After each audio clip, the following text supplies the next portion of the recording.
अस्सलाम वालेकुम नाज़रीन, आवाज़ न्यूज़ में भली कार माया कायनात शेख ऐं आऊं आहियां बिशारत सुमरो। हलंदासीं हेडलाइंस ते।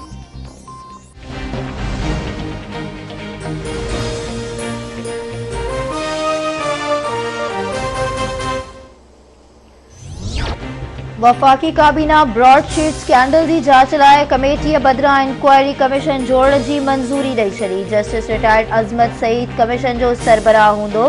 कमीशन ब्रॉडशीट समेत सिरी महल वारे मामले की भी जांच कंदी। वज़ीर आज़म इमरान ख़ान जो चवणु आहे त ब्रॉडशीट मामलो संजीदा आहे, मुकम्मल जांच कई वेंदी।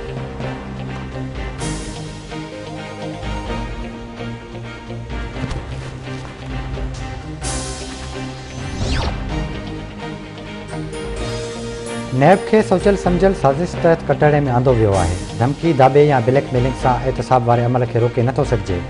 जेकॾहिं नैब गलत रेफरेंस दाख़िल कयो आहे त अदालत सां राब्तो कयो वञे। एक सूबे अंदर कणक में 10 खां 15 अरब रुपयनि जूं गोभियूं थियूं। ॿुधायो वञे त अरब रुपयनि जी कणक कुआ खाई विया। साबित कंदासीं को बि वापारी नैब जे करे मुल्क छॾे नाहे हलियो वियो। करप्शन ऐं सियासतदान गॾु नथा हली सघनि। नैब chairman justice retired Javed Iqbal जो इस्लामाबाद में वापारियुनि खे खिताब।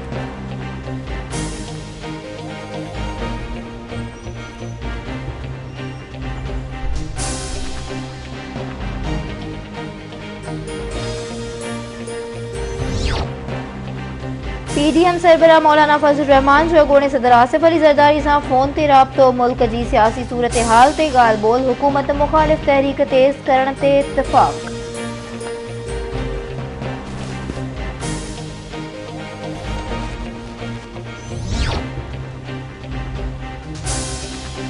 सिंध काबीना बरसात मुतासरनि की इमदाद लाइ 4 अरब 2 करोड़ रुपया जारी करण की मंजूरी ॾेई छॾी। बरसात मुतासरनि खे इमदादी रक़म मोबाइल बैंकिंग ज़रिए ॾिनी वेंदी। इमदादी रक़म की विरासत लाइ 3 रुकनी कमेटी क़ाइम। कमेटी में senior member board of revenue, नाणे ऐं जनरल एडमिनिस्ट्रेशन जा खाते जा सेक्रेटरीज़ शामिल। वॾे वज़ीर तरफ़ां 15 ॾींहनि में इमदादी रक़म जारी करण की हिदायत। काबीना थरपारकर ज़िले में एंटी इंक्रोचमेंट पुलिस स्टेशन क़ाइम करण की भी मंजूरी दी।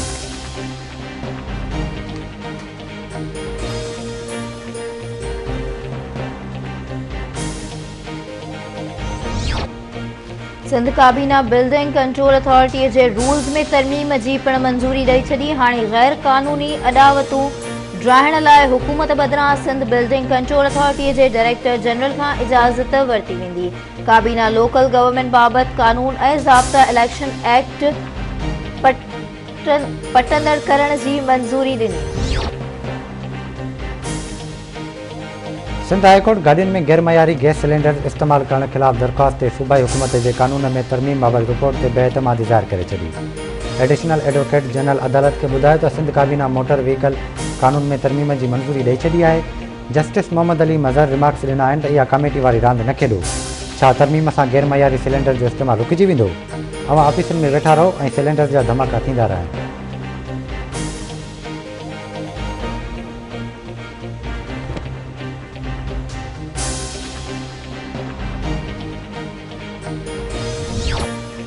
अॻूणे वज़ीर आज़म शाहिद खाकान अब्बासी चयो आहे त निज़ाम जमूद जो शिकार थी वञे त एक्शन वठण अदालतुनि जो कमु आहे। अॼु मुल्क में इंसाफ़ थींदे नज़र नथो अचे।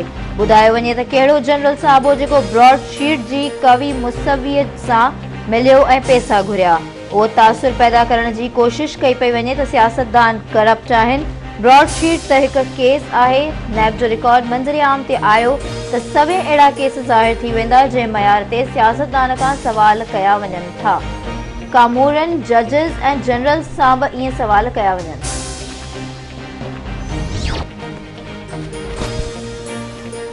हलीम आदिल शेख सिंध असेंबली में अपोजिशन लीडर मुक़रर। स्पीकर की मंजूरी खां पोइ असेंबली के सेक्रेटरी हलीम आदिल शेख की अपोजिशन लीडर तौर मुक़ररी जो नोटिफिकेशन जारी करे छॾियो।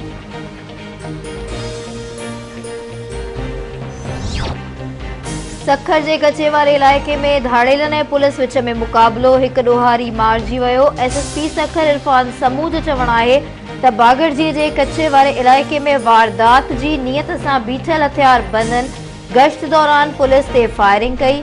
पुलिस की जवाबी फायरिंग में एक ॾोहारी मारिजी वियो।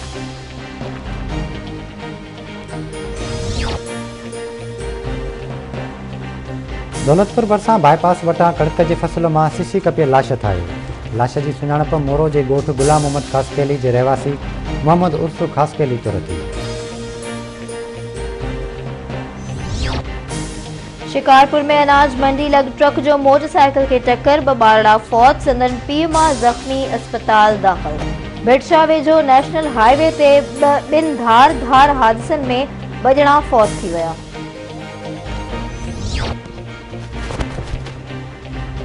दादू लॻ ॻोठ गुलाम पवर में पुलिस जी कार्रवाई। कराची में खांगी मोबाइल कंपनी के गोदाम में चोरी कयल 4 करोड़ रुपयन का वधिक मालिक जा कॉलिंग स्क्रैच कार्ड हथ। पुलिस कंबरवासी सरफराज चंडियो के गिरफ्तार करे मथस केस दाखिल करे वरतो।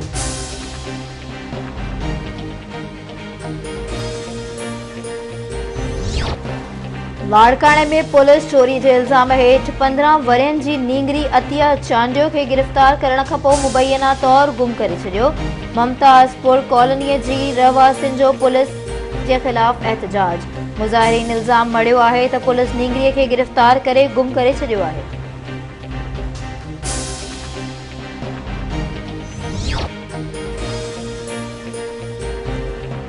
कराची के नेशनल स्टेडियम में पाकिस्तान और दक्षिण अफ्रीका के विच में 14 सालन का टेस्ट मैच। दक्षिण अफ्रीका की टीम ऑल आउट थी वही जैसे बिन्हीं टीमुन के कप्तान बेहतरीन रांदीगर लाइ पुरनी।